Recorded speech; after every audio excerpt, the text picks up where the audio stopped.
Watching RT live from Moscow. To other stories now.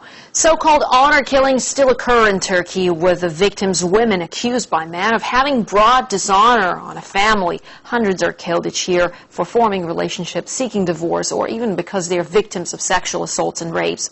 Despite stiff penalties, the barbaric criminal custom against women continues, as RT's Olga Masalkova now reports.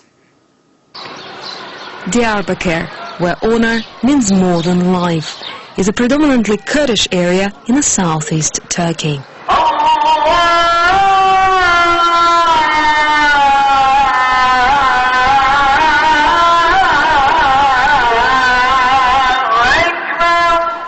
These stones Bichten. The cemetery director says they contain the bodies of girls and women murdered by the men in their families. Victims of so-called honor killings, which have rocked Turkish society. According to government figures, only last year more than 200 girls were killed in Turkey in the name of honor. In this grave is the body of a 35-year-old mother, Aysigül Alpaslan. She was stabbed to death by her husband. The municipality and the Women's Foundation buried her, and even though she is now in jail, she is still seen as a dishonor, and nobody visits her grave. Aysigül was killed after being suspected of having an affair with another man. Her husband stabbed her with a knife more than a dozen times in front of her 5 children. Turkey, it's not only a woman's infidelity that's considered to be a sin. Girls have been killed for being raped, disobeying their husband, or simply talking to a man in the street who is not a family member.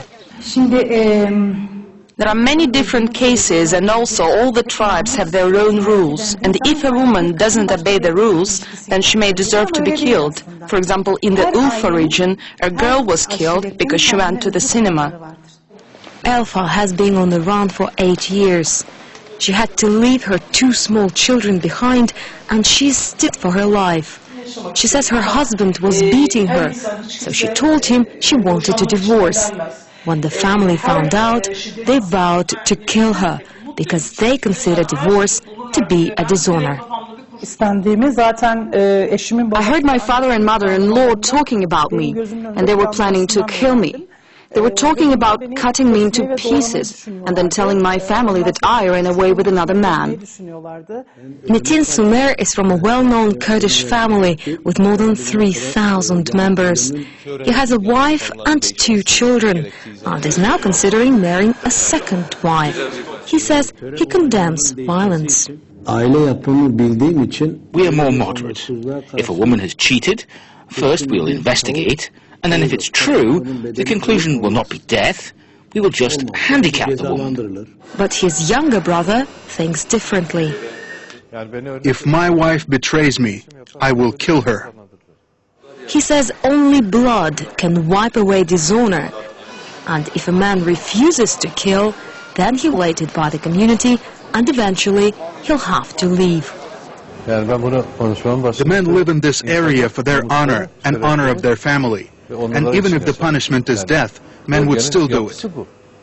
Honor killings have been outlawed since Turkey began trying to join the EU. Since then, a new phenomenon has emerged, the honor suicide, where women are forced to take their own lives rather than have the man imprisoned. Olga Masalkova, RT, Diyarbakir.